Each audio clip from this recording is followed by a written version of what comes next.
আমার ভাই ফুটবল খেলে আবার রাত্রিবেলা নাইট ডিউটি করেছে, ওইটুকানি বাচ্চা ছেলে মুরগির গাড়িতেও কাজ করেছে। এর বিচার আমরা চাই। শুভেন্দু অধিকারী মহাশয়ের কাছে আমার এইটুকানি পারতো না। আমি ভিক্ষা চাইছি আমার ভাইয়ের, যারা খুনি তাদের যেন বিচার হয়, বিচার পাই, যেন কারাদণ্ড হয়, যেন ফাঁসিতে চড়ায় তাদেরকে যেন। আর যারা আমার ভাইকে মার্ডার করেছে তাদের সঙ্গে আমার ভাইয়ের কোনো সম্পর্ক নেই। যেই বন্ধুগুলো আমার ভাইকে ডেকে নিয়ে গেছে তাদের সঙ্গে আজকে ওই বন্ধুদের জন্যই ও গেল। আর এমনিতে তো ফুটবলের জন্য রয়েছে, আর বন্ধুদের জন্য গিয়ে আমার ভাই খুন হইলো।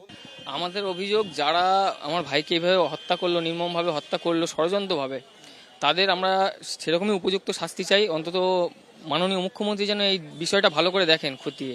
6-7 জন মিলে ষড়যন্ত্র করে ওরা ওকে ফোন করলে পরে ফোন রিসিভ করে না। এবারে একজন তার মধ্যে সূর্য নামে ব্যক্তি, সূর্য ব্রহ্ম বলে ওকে ডাকতে যায়। ও বাড়ি থেকে নিয়ে যায়, ওকে নিয়ে গিয়ে বিশালক্ষীতলা পালপাড়ার মাঝামাঝি একটি রাস্তা আছে, বাঁশবাগান, সেইখানে নিয়ে গিয়ে 5-6 জন মিলে ওকে নৃশংসভাবে হত্যা করে। পরিকল্পনা করেই করেছে। না হলে আপনি ভেবে দেখুন, এই যে ছেলেগুলোর হাতে এরকম ধারালো অস্ত্র কি করে আসে? পরিবারের কাছে যদি সাপোর্ট না থাকে, এরকমভাবে অস্ত্র, প্রত্যেকের হাতে অস্ত্র ছিল। ফুটবল খেলা নিয়ে গন্ডগোলের সূত্রপাত হয় এবং তারপর গতকাল ছুরি দিয়ে কুপিয়ে খুন করা হয়। কিন্তু শুধুমাত্র ফুটবল খেলাকে কেন্দ্র করেই কি এই খুনের ঘটনা ঘটেছে, নাকি এর নেপথ্যে অন্য কোনো কারণ রয়েছে তা খতিয়ে দেখছে পুলিশ। মৃত বা নাবালকের পরিবারের বক্তব্য আপনারা শুনলেন। এবার যারা প্রতিবেশীরা রয়েছেন তারা কি বলছেন একবার দেখুন।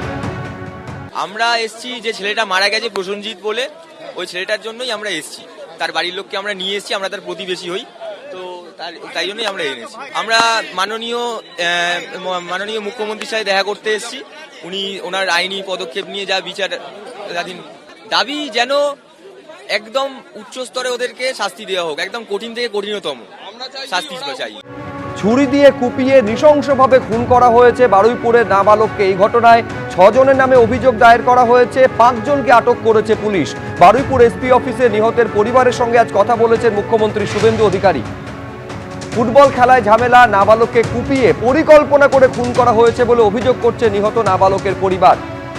এই নাবালককে ডেকে নিয়ে গিয়ে খুনের অভিযোগ করছে পরিবার। গতকাল বারুইপুর হাসপাতালে পুলিশ ক্যাম্পে ভাঙচুর চালানো হয়। অভিযোগ পাওয়ার পর 5 জনকে আটক করেছে পুলিশ।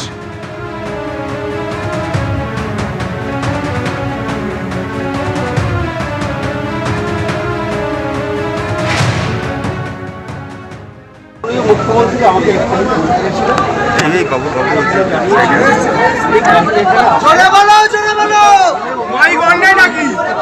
যাকে বলেছিল তাকে বলতে হবে। এইভাবে আমাদের এই যে পাবেনটা আজকে পুজো নিতে হবে। কোনো গল্প হবে না, কোনো গল্প হবে না।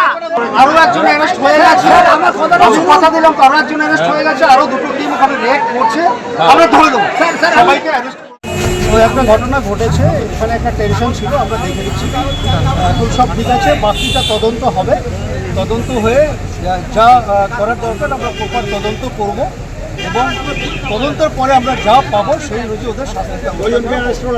টোটাল 5 জন ইনভলভ ছিল, আমরা 5 জনকে অ্যারেস্ট করে নিয়েছি এবং আমরা তদন্ত চলছে। এবিপি আনন্দ, এগিয়ে থাকে, এগিয়ে রাখে।